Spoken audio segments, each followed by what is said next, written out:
welcome back into Fox Carolina Tailgate. All right, I had to cut you off, Patrick. Yeah, so no, you cut me off, but that's go ahead. What I was saying about the loss to Duke is that you did not see a better team on the other side. Duke was not the better team. To me, it was a team with all the mistakes. And yes, Duke made some, but you can't get in the red zone 4 times and come away with no points. And some of those was turnovers in the red zone. So, I mean, that's a big thing. They did not really stop us from moving the football. Don't you think the other team has something to do with you not getting points? No. I would say no. And here's what I'm saying. I'm not taking nothing away from Duke. Yes, you are. You're taking everything away from Cade Duke. made 2 bad decisions down there, and you turn the ball over on fumbles down there. Like, you can't do that. And so those are player mistakes. Those are corrective mistakes. It's not scheme. It's not we have the lesser players, the talent-wise. It was literally mistakes in a football game that lost the game. You said you think South Carolina, in the commercial break, you said you think South Carolina has more concerns than Clemson. Yes, because you clearly saw a better North Carolina team than the South Carolina team. That's what you saw. That's how you lost the game. I'm saying. And so, I'm not disagreeing with you. But when I say that, I'm saying, so when you look at y'all schedule, you look at who you have to play we knew that. down the road. We play football. It's going to be a tough season. Right, we play football. At least we didn't lose to a lesser team by your standards, by your own mouth. Listen, I agree. This Sometimes hurts you. that happens. You showcase all your 4.4 million that watch you stink up the joint. That all this fake hype, all hype that you had going into the season, guess what? Everybody in America saw that the Clemson Tigers are going backwards. You saw your guys, receivers that can separate, a quarterback that can't make throws. You saw a defense that everybody talk about that's great, got dashed up by a 2-star recruit, a quarterback that had 0 offense. Matter of fact, basketball, excuse me. You got diced up. So South Carolina lost, bad loss, ugly. They stunk up the joint. The offensive line was horrible, okay? But nobody predicted South Carolina to be a Final Four team, to win their conference, and all. You went on the road. I agree with that. And that's the level of football to where we're at. And so, yes, we do a great job, in my opinion, sometimes too much, of selling the program in the offseason.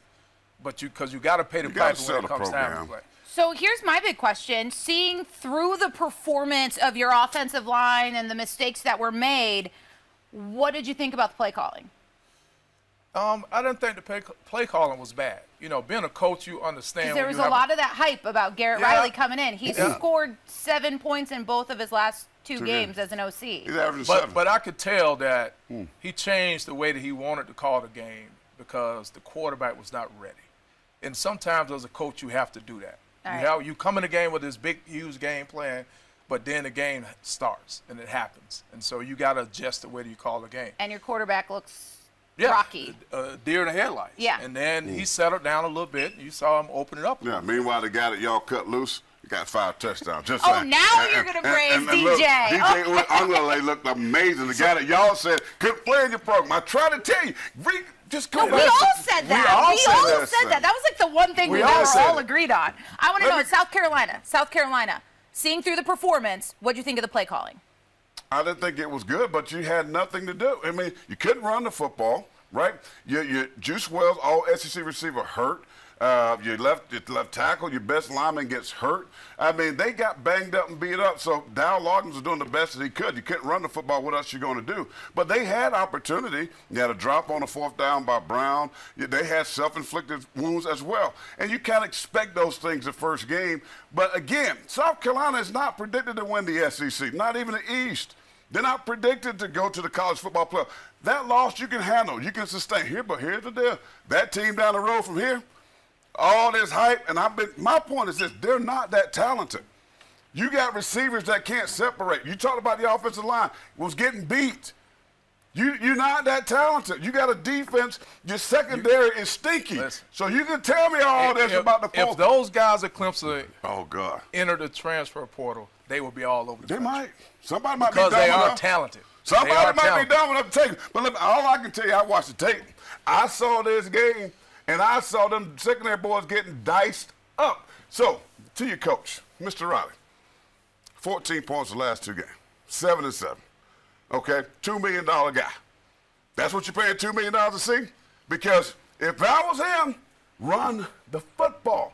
Matter of fact, your best running back is Mr. Maffa. but he gets split carries.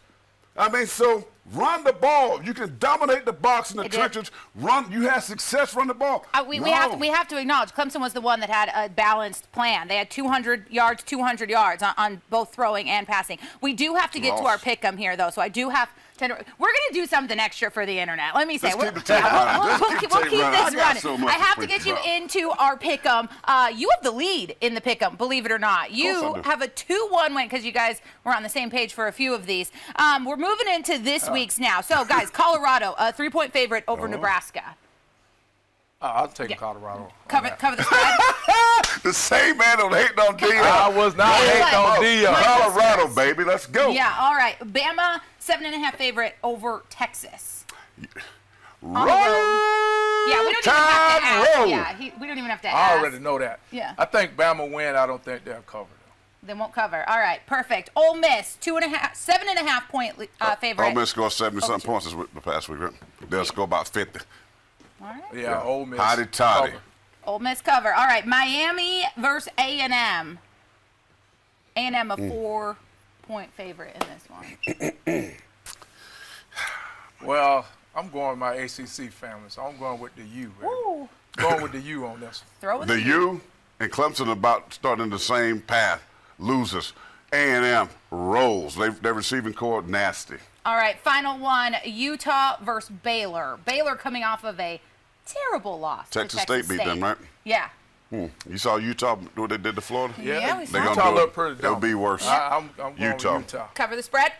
Yes, absolutely. All right, perfect. When we come back, we're going to get into a little bit of that Baylor loss there and talk a little bit about the transfer portal in college football right now. Hey, It's coming up Dabo, next you better after the look at break. that phone. Dabo, you better call. Dabo, call him. We're not afraid of the phone, baby. We'll use it.